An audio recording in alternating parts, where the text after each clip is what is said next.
जय हिंद, वंदे मातरम साथियों। रीट 2021 के बहुत से अभ्यर्थी ये पूछ रहे हैं, जैसे ओबीसी, एससी, एसटी, ईडब्ल्यूएस के अभ्यर्थी है कि क्या सर हमें भी आय प्रमाण पत्र बनवाना है क्या, या क्या है कि जो मूल निवास है वो हमारा बना हुआ है। हम पहले क्या है कि जैसे मान लेते हैं जोधपुर में रहते थे, अब जयपुर में रहने लगे, क्या हमें मूल निवास है वो दोबारा से बनवाना पड़ेगा या वही चल जाएगा।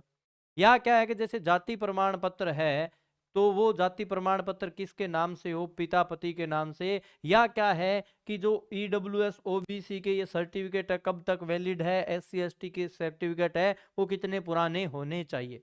तो ये सारे क्वेश्चन हैं वो काफी है वो पूछे जा रहे हैं। तो इनको लेकर ये वीडियो है, हर एक डाउट है वो यहाँ पे आपका क्लियर होगा। जो भी क्या है आप फॉर्म भर रहे हो उसमें जो भी दिक्कत आ रही है वो क्या है आपके शंका का समाधान किया जाएगा।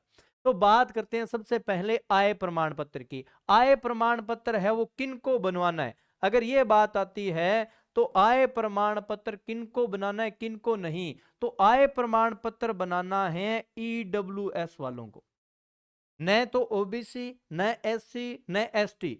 यहां पे क्या है कि ओबीसी का जो भी सर्टिफिकेट है, तो वो जो ओबीसी का सर्टिफिकेट बनता है तो उस समय वो क्या है कि आपका आय का प्रमाण पत्र वहीं पे लग जाता है। यहाँ पे आपके फॉर्म में नहीं चेक करेंगे। जब क्या है कि यूं कहें डॉक्यूमेंट्स जब आप चेक करवाएंगे, जब आपने ओबीसी में अप्लाई किया है तो वहां पे आपका आय प्रमाण पत्र नहीं मांगा जाएगा, वहां पे आपका ओबीसी का, एससी का, एसटी का सर्टिफिकेट मांगा जाएगा। जबकि ईडब्ल्यूएस वाले हैं उनके लिए तो स्पेशल जो आपका यूं कहें वैकेंसी में लिखा हुआ है, क्या लिखा हुआ है, इनकम एंड असेट सर्टिफिकेट। जो आपकी आय और परिसंपत्तियों की जो प्रमाण पत्र है वो मांगा गया है। तो यहाँ पे इनकम और असेट सर्टिफिकेट है वो किसका है, ईडब्ल्यूएस वालों का है। अब यहाँ पे ये क्वेश्चन आता है ईडब्ल्यूएस वालों का कि सर हमारा प्रमाण पत्र कब का होना चाहिए, कितना पुराना होना चाहिए। तो आपको ये है कि आपका प्रमाण पत्र जो वैलिड होता है वो 1 अप्रैल से, मतलब एक वित्तीय वर्ष का वैलिड होता है, 1 अप्रैल से 30 मार्च तक।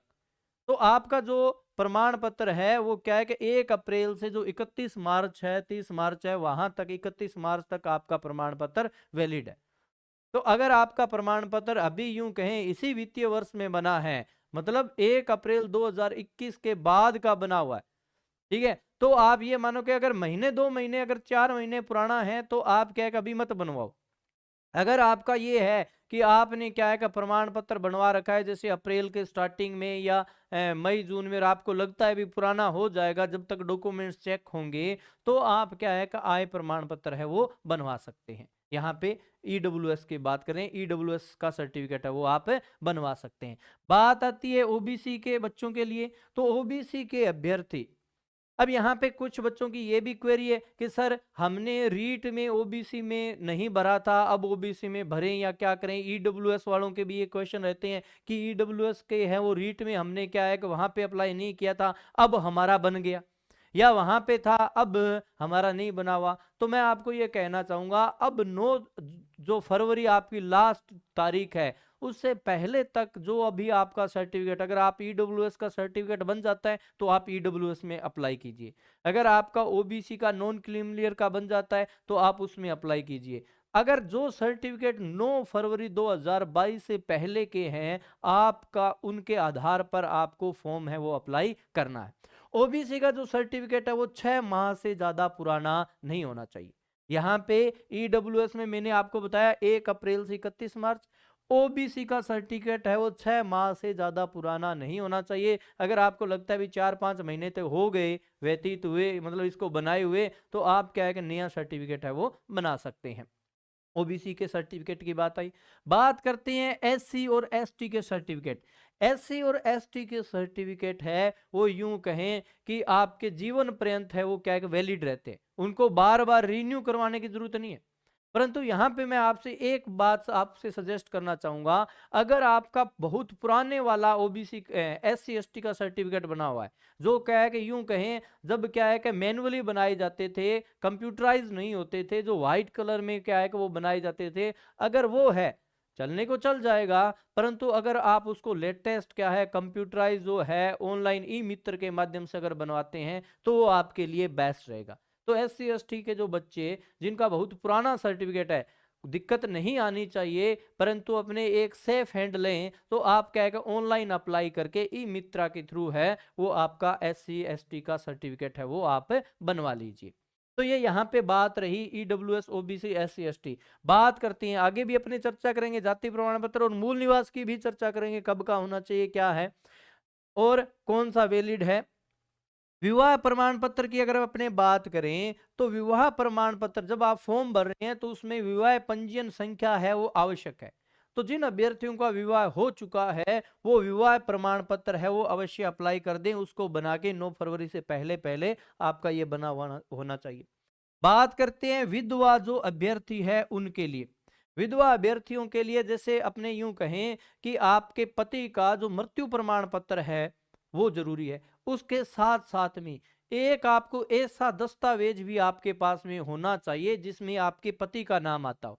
जैसे अगर बात करें कि राशन कार्ड है, आधार कार्ड है, या यूं कहें जन आधार कार्ड है, या वोटर आईडी है, या क्या है कि जैसे बच्चा है उस बच्चे के यूं कहें कोई सर्टिफिकेट है उसमें उसके पिता का नाम है, तो इस प्रकार का एक लिंक सर्टिफिकेट भी आपको चाहिएगा। किसके लिए? विधवा जो महिला अभ्यर्थी है उनके लिए। बात करते हैं पृथकता अभ्यर्थी है उनके लिए। अब विधवा अभ्यर्थी पृथकता अभ्यर्थी के संबंध में एक मैं आपको और बताता हूं। कुछ इनमें यहां पे भी ये शंका आती है कि सर कि हम क्या है कि जब रीट का हमने एग्जाम दिया, रीट का फॉर्म नहीं भरा, रीट का फॉर्म भरा था उस समय क्या है कि विधवा पृथकता नहीं थे, बाद में अगर विधवा पृथकता है तो क्या हम अप्लाई कर सकते हैं? बिल्कुल अप्लाई कर सकते हो। आप अगर 9 फरवरी 2022 से पहले तक जैसे अगर इस कैटेगरी में आते हैं तो आप इसके लिए अप्लाई कर सकते हैं। बात आती है कि विधवा पृथकता के लिए एक सर्टिफिकेट और मानते हैं कि विवाह पुनर्विवाह नहीं करने के संबंध में, तो वो सर्टिफिकेट क्या है कि वो अभी आप बनवा के अपने पास में रख सकते हैं। पृथकता की अगर बात करें कि पृथकता है, जैसे कुछ मैटर ऐसे होते हैं जो कोर्ट में चल रहे होते हैं तो वो ये कहते हैं कि सर हम क्या है क्या पृथकता के अंदर अप्लाई कर सकते हैं? नहीं। अगर आपकी जो डिक्री है, पृथकता की जो डिक्री है वो 9 फरवरी 2022 से पहले तक अगर पारित हो जाती है, मतलब जो आवेदन की अंतिम तिथि से पहले अगर आपकी पृथकता की डिक्री पारित हो जाती है तो आप अप्लाई कर सकते हैं, अन्यथा आप उसके लिए पात्र नहीं है। तो आपकी डिक्री उस तारीख तक पारित होनी चाहिए। आगे बात करते हैं विकलांग अभ्यर्थियों के लिए। तो विकलांग अभ्यर्थियों का सर्टिफिकेट भी 9 फरवरी, जितने भी प्रमाण पत्र हैं मैंने आपको बताए, वो जितने भी प्रमाण पत्र वो कब के बने हुए होने चाहिए? आवेदन की अंतिम तारीख से पहले। और आवेदन की अंतिम तारीख क्या है? 9 फरवरी 2021 से पहले के प्रमाण पत्र है वो होने चाहिए। तो जो विकलांग अभ्यर्थी है उनका भी प्रमाण पत्र है वो 9 फरवरी 2000 सॉरी मैंने 21 बोल दिया होगा, ठीक है, 9 फरवरी 2022 जो आवेदन की अंतिम तिथि है उससे पहले के ये प्रमाण पत्र है वो सारे के सारे उससे पहले के होने चाहिए, उसके बाद के प्रमाण पत्र है वो नहीं माने जाएंगे। तो विकलांग अभ्यर्थी भी क्या है अपना जो यूं कहें जो प्रमाण पत्र है वो आवेदन की अंतिम तिथि 9 फरवरी 2022 से पहले का बनवाए, और उसमें विकलांग कोटे में आपको तभी शामिल किया जाएगा, तभी आपको आरक्षण का लाभ मिलेगा जब आपकी विकलांगता 40% या उससे अधिक की है, तभी आपको इसमें बेनिफिट है वो दे होगा। अब आगे बात करते हैं जाति प्रमाण पत्र पिता या पति के नाम से हो, तो उसमें स्पष्ट तौर से आपकी विज्ञप्ति में लिखा हुआ है कि जाति प्रमाण पत्र है वो पिता के नाम से ही वैलिड होगा। उनके नाम, उनकी आय और उनके निवास स्थान के आधार पर ही क्या है आपका जाति प्रमाण पत्र है वो वैलिड होगा। बात आती है किसकी? मूल निवास की। क्या तो सर क्या मूल निवास जो है वो मेरा तो 10 साल पहले का बना हुआ है, 5 साल पहले का बना हुआ है, या क्या है कि हम पहले जोधपुर में रहते थे अब जयपुर में रहने लग गए तो हमारा मूल निवास का जिला है वो चेंज हो गया, तो हम क्या करें? ये बहुत से क्वेश्चन आते हैं। तो मूल निवास मैं आपको बता देता हूं किसके लिए होता है। मूल निवास सिर्फ और सिर्फ इसके लिए होता है कि आप राजस्थान के निवासी हैं या राजस्थान से बाहर के निवासी हैं, न कि इसलिए कि आप क्या है कि गंगानगर डिस्ट्रिक्ट से हैं, आप जयपुर से हैं, आप झालावाड़ से हैं, बारां से, कहां से, नहीं। तो मूल निवास जो होता है वो केवल इसीलिए देखा जाता है कि भाई आप राजस्थान के हैं तो आपको क्या है कि जो भी आरक्षण का लाभ है वो देय होगा। अगर राजस्थान से बाहर के अगर मूल निवासी है तो आपको वो लाभ देय नहीं है। तो मूल निवास सर्टिफिकेट है वो इसलिए होता है। अब यहाँ पे एक और सजेस्ट करना चाहूंगा, बहुत से अभ्यर्थियों के मूल निवास है वो काफी पुराने हैं, ठीक है, जिसमें क्यों कहें डिजिटलाइज नहीं है, ई मित्रा से नहीं बनाए गए हैं। अगर आपका मूल निवास ई मित्रा से, ठीक है, फोटो